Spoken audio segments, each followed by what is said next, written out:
சென்னையில் குதிரைகளுக்கு கிளாண்டர்ஸ் தொற்று பரவலின் எதிரொலியாக இரத்த மாதிரிகள் சேகரிக்கப்படுகின்றன. கண்காணிப்பு, நோய் தடுப்பு நடவடிக்கைகளை கால்நடை பராமரிப்புத்துறை தீவிரப்படுத்தியுள்ளது. பாதிக்கப்பட்ட குதிரையுடன் தொடர்பில் இருந்த மற்ற குதிரைகளுக்கும் பரிசோதனை தொடங்கியுள்ளது. பாதிக்கப்பட்ட இடத்திலிருந்து 2 கிலோமீட்டர் சுற்றளவில் குதிரைகளிடமிருந்து இரத்த மாதிரிகள் தற்போது சேகரிக்கப்பட்டு வருகின்றன.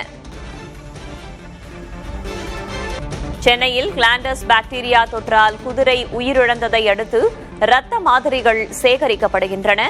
பாதிக்கப்பட்ட குதிரையுடன் தொடர்பில் இருந்த மற்ற குதிரைகளுக்கும் பரவ வாய்ப்பிருப்பதாக வந்த செய்தியின் அடிப்படையில் இந்த மாதிரிகள் சேகரிக்கப்பட்டு வருகின்றன.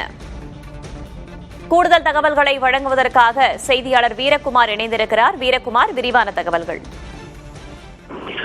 வேதவள்ளி, சென்னையில வயது முதிர்வு காரணமாக பொதுமக்களுக்கு பயன்பாடு இன்றி வளர்க்கப்பட்டு வந்த ஒரு குதிரை கிளாண்டர்ஸ் என்று சொல்லக்கூடிய பாக்டீரியாவால இறந்திருக்கிறது சமீபத்துல.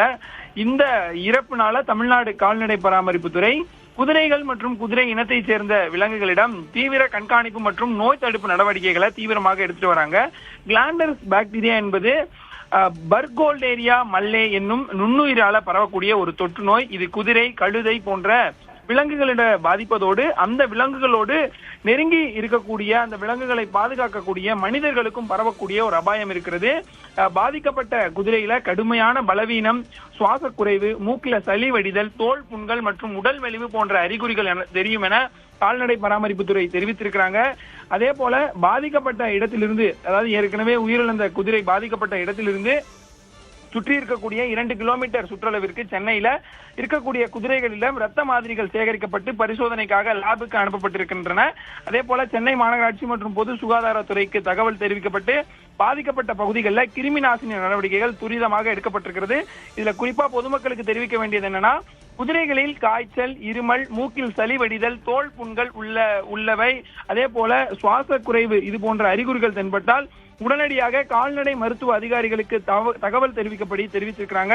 மேலும் குதிரைகளின் தேவையற்ற போக்குவரத்தை தவிர்க்கவும், நோயுற்ற குதிரைகளை தனிமைப்படுத்தவும், குதிரை இருப்பிடங்கள் மற்றும் உபகரணங்களை முறையாக சுத்தம் செய்து கிருமிநாசினி பயன்படுத்தவும் அறிவுறுத்தப்பட்டிருக்கிறது. கால்நடை பராமரிப்புத்துறை தொடர்ந்து இந்த கிளாண்டர்ஸ் வைரஸ் தொற்று நோயை கண்காணித்து வருவதாகவும், நோய் பரவலை தடுப்பதற்கான தீவிர நடவடிக்கைகளை கண்காணித்து தீவிரமாக மேற்கொண்டு வருவதாகவும் தெரிவித்திருக்கிறாங்க. வேதவள்ளி, தகவல்களுக்கு நன்றி வீரகுமார்.